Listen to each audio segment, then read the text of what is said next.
Welcome to the Daily Objective, day 175 of the war in Israel. We hear about Israel, especially in Western media. We hear mostly criticism, almost only criticism. Even in Israel, the Israeli media is becoming more and more critical. And it's very much criticism of what Israel is supposedly doing wrong to the Palestinians. Now, there are many questions that this presupposes, and we're not going to answer the vast majority of them, but questions that people should ask. And if any of our viewers haven't asked, even if you agree with what we say, we encourage you to do so. Questions about, like basic questions about the nature of government, which, by the way, a good place to start with is Ayn Rand's essay, The Nature of Government, and Man's Rights, which also is kind of they go together very well. The nature of government, the link is in the chat. But first of all, do you need a government? Is that a necessary thing? And we both agree with Rand's answer that yes, we do need government. And then there's questions: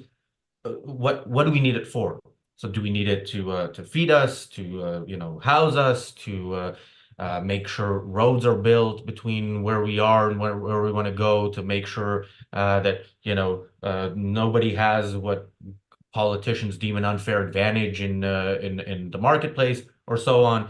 And it seems that there's a consensus around all the wrong things, certainly what we would think are the wrong things, and against government doing the one thing that we would like it to do, which is to protect us from people who would use force against us. Now, brings us to the question about Israel's government. What is Israel's government for? What should it do? What should it do in the context of the Palestinians? And is it doing things that are right? And my answer is no. It is doing some things that are right, but for the most part, it is doing things that are wrong, but not what you hear in mainstream media is wrong with Israel. So, James, that is not as long as a rant as I have, because I didn't go to what the actual criticism of Israel should be, but I will leave that to you, and then we can criticize each other's criticism if need be. Well, let's just take one of what I would regard. Exactly. We talk about Israel's war crimes. I would not take them to an international court of justice. No, they are acting not egoistically, unselfishly. That's their war crime. Altruism. Let me give you one vivid example. To allow one Israeli soldier to die so that we spare a civilian casualty on the enemy's side is sheer self-sacrifice. The government's job is to protect its people, the people within its jurisdiction, from the initiation of force, as Ayn Rand explains in that article. It is not to protect people who are part of an attacking group. It's not even to protect people outside of the border. That's the difference with war and law enforcement. And that is why it is wrong, morally wrong, to sacrifice, self-immolate, kill one of your own, in effect, to protect someone that Hamas has killed in this case, someone that Hamas has endangered. It is morally wrong to protect Hamas from the consequences of its behavior at our own expense, at our own deadly expense. This is the height of self-immolation, self-sacrifice, altruism. You can see it playing out in the hostage negotiations and deals that both Israeli government and American government is engaged in. You can see it. One of my favorite examples, the way America altruistically does wars, has been the same. We would rather have our soldiers die than have collateral damages. Because you see, George W. Bush, during the Iraq and Afghanistan war, said we were winning the war for hearts and minds. Were we? No. Appeasement like that does not. The thought is, from this compassionate conservative, is what he called himself, was that somehow if we take it and we suffer and we martyr ourselves and sacrifice ourselves, they'll see just how wonderful our motives are. And if we don't bomb mosques and hospitals, we'll show them just how compassionate and benevolent we are. That has not done anything. It will do the opposite. It will convince them of our decadence and our weakness. But most fundamentally, it is a betrayal of the government's obligation to its own people to protect its rights. And when the citizens in its country get their rights violated, they cannot consider the civilian casualties. I mean, sure, all other things being equal, you don't just kill civilians. However, if there is a military purpose for it, you cannot let collateral damage or civilian deaths stop you. That is what would be immoral. That is what is a violation of the function of government. It is not the function of government to win hearts and minds of cultures that are hostile. Cultures that are hostile. No, Yeah. Israel's fundamental war crime, if I can speak abstractly, very much like America's war crimes in the way it does wars in the 21st century, altruism, allowing its people to die rather than letting the enemy suffer the consequences of their people dying. Yeah. By the way, Madness. when we say war crimes, yeah, the international courts and the international law experts would not agree with us, but we are talking about crimes, but certainly moral crimes that Israel is committing, and maybe some that if you read the law to the letter in Israel about treason and stuff like that, I would think.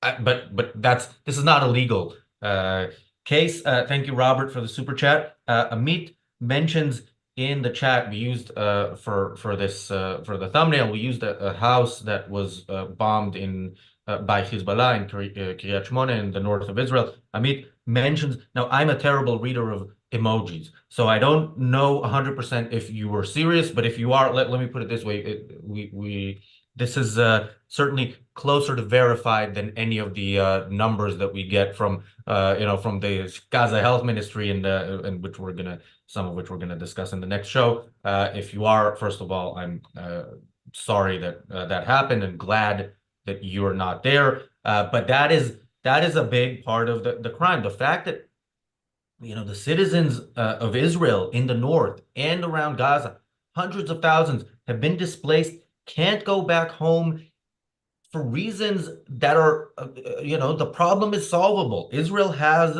the ability to solve that problem militarily. It doesn't do so, and it didn't. And again, it had the ability to do that on October 6th, on October 7th, on October 8th, diplomatically, and in terms of the international response.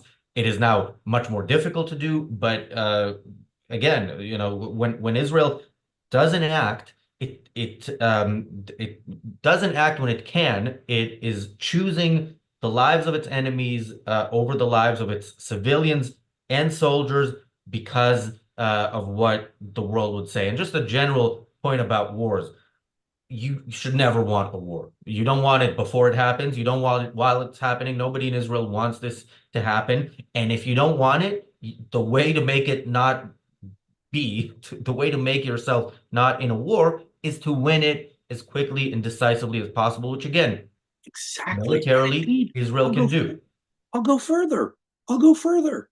The most compassionate thing we can do for both sides is to end it quickly and decisively.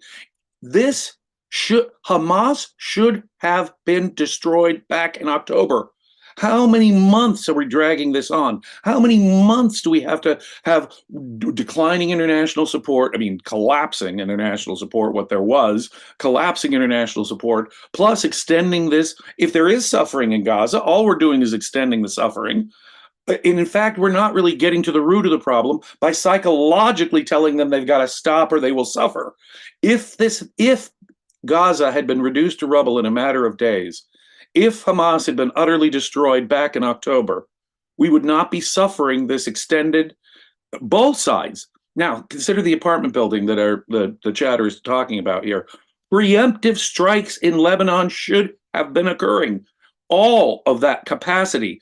I know they have a much greater capacity, much more sophisticated missiles and better missiles, and more of them, Hezbollah in the north. But that's the very reason. That's the very reason why a preemptive strike should have been done. We know where they stood, and now we know they were coordinating with Hamas before October 7th. So, yeah, I'm not blaming directly that apartment building on Israel. Obviously, it was Hezbollah that caused it. But in the longer perspective, isn't it Israel and isn't it the West's approach to doing wars that actually makes those things more common, more prevalent, and going on and on and on endlessly into the future? Yeah, I mean, we can look at the West's approach, in World War II versus the Oh, West's approach after 9/11. In World War II, the approach was destroy the military and civilian infrastructures in Germany and Japan, and look at Germany and Japan now. After 9/11, the approach was get a coalition to agree to basically vote on which country we should go after, what is the easiest, both militarily and diplomatically, which was Afghanistan. Then start that war by dropping food and medicine on them, and yada yada yada. 20 years later, the Can the same outside savages are back in power. exactly can the power that's engaged in self-defense know whether let's take a 9-year-old child. Let's take the most, the poster child for innocent civilians here. 9-year-old children can be used to shoot guns. 9-year-old children can be used to transport supplies. 9-year-old children can be used as spies and reconnaissance. They are used, by the way. We can't know outside of Gaza who those 9-year-old children are. So what we're doing is we're saying, since we don't know, we'll give the civilians the benefit of the doubt. We're outside here. And indeed, our people will die rather than have these people, many of whom are actually parts of the Hamas war machine. See, with the Nazis and with Japan, we understood that whether it's by their consent or against their consent, they're all tools of the German war machine. They're all tools of the Japanese war machine. And we have to regard all Palestinians today as part of Hamas's war machine. Now, that is Hamas's doing. And we have to be very clear about the fact that it is Hamas's doing. They are the ones killing their own civilians. In fact, they're doing it intentionally and strategically in this case, which makes it all the clearer. We have to bomb hospitals. We have to bomb schools. If I could tell George W. Bush, who was saying, no, we can't bomb mosques, gosh, we just get blowback. Blowback? No, no, no, no, no, no. You can talk about upside down, talk about inverted moral priorities. No, we have to show them that we're willing to do anything. And only when we have that decisive showing them we're willing to do anything do we have a chance of getting them to change their behavior. They're not going to be won over by our compassion. Or they will perceive that as decadent weakness on our Yeah. part. Thank you, Buster Jones, for the super chat, and thank you, Bonnie, for the super chat. Yeah, Mugiwara says here that where is this? Anyway, that the numbers, the numbers of dead, according to recent reports, were something like 18,000, according to more reliable reports. But again, there's it's only so much you can know about what goes on in a war, and something like 13,000 of them are terrorists. But yeah, when the irony of the West's approach, today's approach, is that more children will die because we are telling Hamas to hide behind children. We are telling them that these images work on getting the West to pressure Israel not to do things. And Israel doesn't need to be pressured because it already has this policy, which is, the reason for this episode. Exactly. Israel's policy without the West telling it to go out of its way. And what does going out of your way to avoid killing civilians means? It means necessarily putting your soldiers at a risk that they wouldn't be at if you said, we're going to kill the terrorist no matter who he's hiding behind, no matter where he's hiding, if it's a hospital, if it's a school. This is the right thing to do. And again, this is what the West ideally should be telling Israel, in which case there would be less of an incentive for Hamas to hide behind kids. We do the same with the hostage deals. Every hostage deal Israel does with these terrorists, every hostage deal America does with Iran, only encourages it. And I look, I can't. I'm not prescient. I do not know the future. I'm not psychic, but I can almost guarantee you that by rewarding it and continuously rewarding with these hostage deals, you'll get more hostages taken. You'll get more hostages taken. If we don't attack mosques and hospitals and schools when they intentionally use them, then what we're doing is we're encouraging more violence and telling them that we won't do what it takes, whatever it takes, until and unless the bad guys see that we're willing to do whatever it takes. We're not going to play their game. They caused this by using hospitals, schools, and mosques, and we will do what it takes. Do we ever stand a chance of deterring this kind of behavior? Yeah, by the way, the point about hostages is not some theory that, has yet to be seen, put into practice. It's something Israel has done for a long time, something Netanyahu took to the next level with the Gilad Shalit deal, where, over 1,000 terrorists were were released, and Gilad Shalit came back, and this was the reason why, we've talked about how on October 7th, how the goal of the Palestinian people, not just Hamas, this is what the nation, the Palestinian nation, so-called nation, exists for, is to kill as many Jews as possible.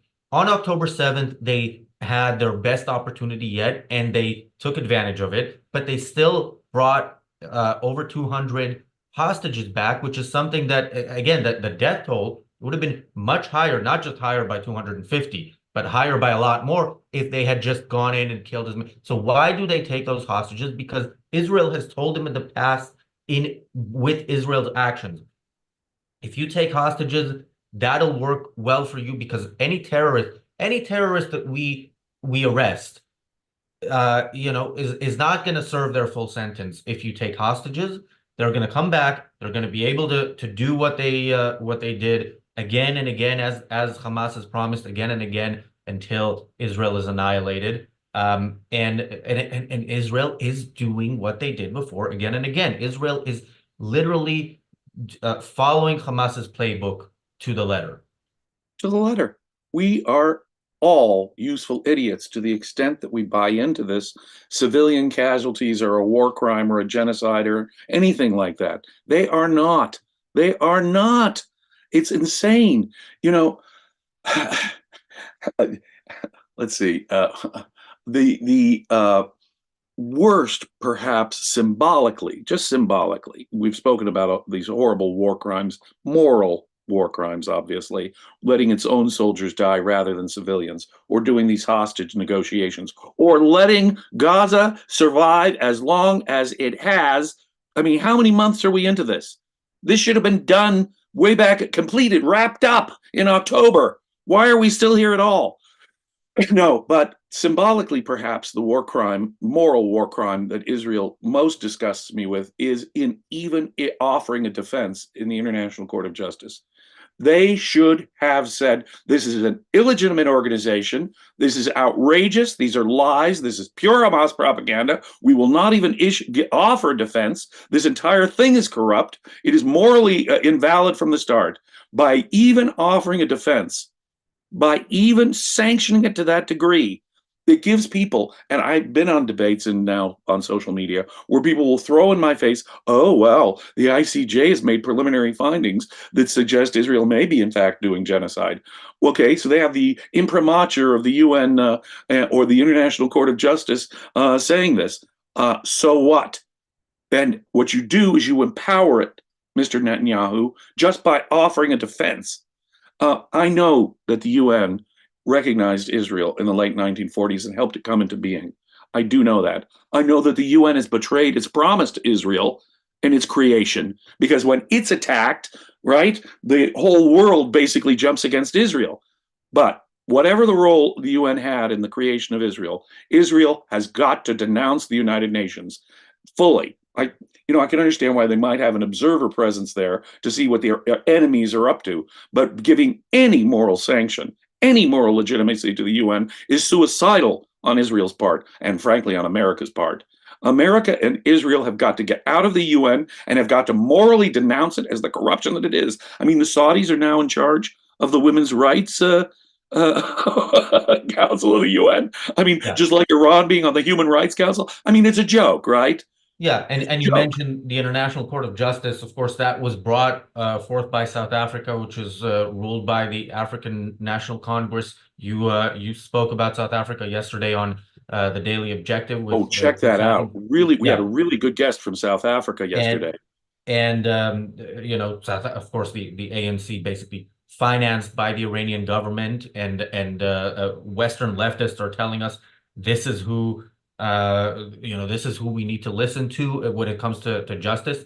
There's that. That's one of the moments for me, these symbolic moments of Israel's moral capitulation. Another one is that press conference of an IDF spokesperson showing images that prove that Shifa Hospital is being used as Hamas's headquarters, something we've known for many, many years. Israel has known. The press conference is basically the goal of it is what? To convince the people who already hate Israel. The fact that it is an IDF spokesperson means there is nothing that you can say that they're going to believe unless the IDF spokesperson says Israel is committing genocide. That's basically your only option. But why are you doing a press conference if you know where the headquarters of the people who committed the atrocities on October 7th are? Why are you not bombing it to smithereens? Why is it Well, still there? why is there a molecule of it still in existence? Yeah. Oh man, did you just nail something really, really, really hard there? I mean, it's morally upside down. It's the moral perversion of altruism, and it is the complete moral skepticism, relativism, insecurity on the part of the West that it can't straightforwardly declare, look, all of those people are your fault. We've said this 1,000 times in 1,000 different ways, but even a symbolic sanction has got to put glee into their hearts. You know, on October 7th, there were situations where there were witnesses where they did film themselves, but the forensic evidence shows that there were places where basically everyone was killed and that they were enjoying themselves as they were killing people. Now, I want you to think about the psychology of Palestinians in this sense. Even if word of this atrocity doesn't get out, we're enjoying it. Do you really think you're going to win over the hearts and minds of folks like that by showing how compassionate we are, by sparing civilian lives? No. The only way you're going to get through to these people is by psychologically crushing them with overwhelming force, with 100 times the force they hit you with, which is the right of a self-defense, a reasonable self-defense. And remember, Hamas did film and live stream on Facebook so much of what they were doing on that day, including the murder and the taking of hostages. And there were people on that day out in the streets protesting, celebrating the mass murder of Jews. These are the people you want to convince to be on your side. I mean, it's kind of baffling that Israel is a country that was formed on the ashes of people slaughtered in the Holocaust and is now apologizing for what little it does to prevent it from happening again, while actually making the side that is trying to do it again more and more capable of getting there. And we're gonna talk in the reality show a bit more about the lie about there being a famine in Gaza and exactly how that lie is being pushed forward. But the fact of the matter is, a big crime by Israel now is the feeding of its enemy at a time of war. The fact that Israel allows so much any humanitarian aid, but this incredible amount of aid. There is no, by the way, I fall into the trap of calling it humanitarian aid. There is no humanitarian aid. It's military aid. If you're giving food to your enemy while they're trying to kill you, that is military aid. Feeding your enemy while they're lobbing rockets at you, while they're planning the next attack against you. You're feeding them. Oh, want to make sure. Do you have enough doctors and nurses there? What are your conditions in the maternity wards? Can we get you some food? Make sure is the water clean enough for you? Oh, okay. You really honestly think that is going to impress them with our compassion? No. These savages are not going to, they're going to take it as the decadent weakness of the West, as they always do, laugh as we do it, as they should. It's laughable. Our suicidal behavior is laughable. And of course, they properly laugh at us. This is the upshot of altruism, ladies and gentlemen. The real war crime in the way Israel and America has been doing wars in the 21st century is altruism. Our willingness to die, the good guys to die, so that their civilians, who they put at deadly risk, don't die, as if that will change hearts and minds. That is insane. Insane. What you have to do is the equivalent of what we did with Japan. We had a great episode about Japan the other day, too. What we did with Japan at the end of World War II. Look, the bloody conquest of Okinawa wasn't enough to impress Japan to surrender. They were going to suicidally go down with the ship. No, it didn't take one, but 2 atomic bombs before we got it through to them. But guess what? If that's the steps you need to take, and at the end of the day, guess what? You're going to save both American and Japanese lives. There would have been, the estimates are there would have been many more casualties with a conventional assault. Can you imagine street to street fighting in Tokyo? That would have made Okinawa look like a garden party. And so the best thing you can do, the most compassionate, and I will say the most compassionate thing you can do is to overwhelm your enemy just as quickly as possible and end it. Force, psychologically crush them and force them to surrender unconditionally. That's the only way you're going to get through, or even start to get through to these bad guys. Yeah.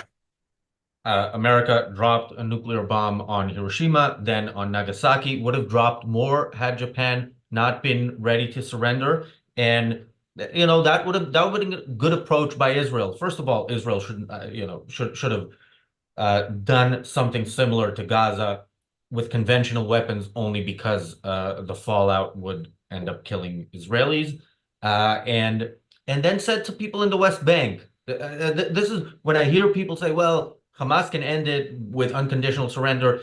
That's true. Israel, if Hamas surrenders unconditionally and releases the hostages, the war will be over. But I don't think it should. I don't think that's the right approach from Israel. I think October 7th happened and now things need to change. A surrender is not enough. Right. But what I would Right. accept maybe No, we need is, an occupation. We need a true occupation of Gaza now. yeah, Anyone talking two-state solution is mad after October 7th. They were mad 20 years ago, but they're yeah. mad. They're completely crazed after October 7th that they're proposing a two-state solution. Yeah, No, and what I would accept now is Gaza being experiencing what Hiroshima and Nagasaki experienced, and then the West Bank, people in the West Bank surrendering unconditionally, because unfortunately Israel will have to go on a military operation similar to what it's doing in Gaza in the West Bank, and it'll do that unfortunately after the next October 7th haven't comes we from teed the that West up? Bank. Haven't we teed that up with how Israel has done so far? I mean, we've almost necessitated it, haven't we? We've necessitated it rather than, as you say, was he? If within 24 hours Gaza City had been leveled, that would have been the most compassionate thing Israel could have done. But no, but no, they didn't do anything for weeks for weeks. But you'll notice the jerks out there in the world, these monsters out there in the world, were already calling for peace on October 7th and 8th. Oh, both sides need to show restraint. Oh, after you've mutilated, tortured, and killed innocent civilians, burned children to death, raped children to death.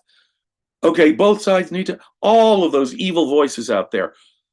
It is true many of them were pro-Hamas and just want Israel destroyed. Some of them are just soft-minded, idiotic altruists, and that's really the enemy here. And both Israel and America, the way they fight wars, necessitates more wars.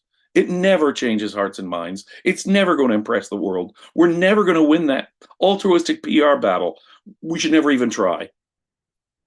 Thank you, Stephen, for the super chat. Thank you, Robert, for the super chat. Robert says, an extraordinary feature of recent film Godzilla -1 was the Japanese civilians who understood viscerally that they lost World War II, and rightly so. Yeah, just like Palestinian civilians today understand that they won this war because Israel has given them victory. Now, we talked here and we talk often about the values, the upside down values in the West that lead to this. There is, of course, the facts that are bullshit that come out of Gaza.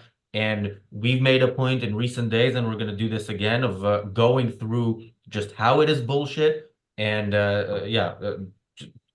don't let people get away with lying about the facts, although the problem ultimately is that their values are such that if these facts were correct, it would not be a bad thing. Exactly. But just to tee this up, I have been told that, of course, October 7th was a giant false flag operation to justify Israel going in. And I have been told that strategic famine and starvation was always Israel's plan. This is the kind of anti Semitic, anti Israel lunacy that is out there. Just to tee this up, they believe that this non existent famine was part of Israel's plan all along. Don't you know? Don't you know? That's the kind of madness we're dealing with out there. So the reality show starts about a minute after this show ends. We are going to talk about, we're going to go through an article talking about this supposed famine and show you the extent of the bullshit. Thank you, James. We will be back with the Daily Objective tomorrow. And of course, stay tuned for the reality show.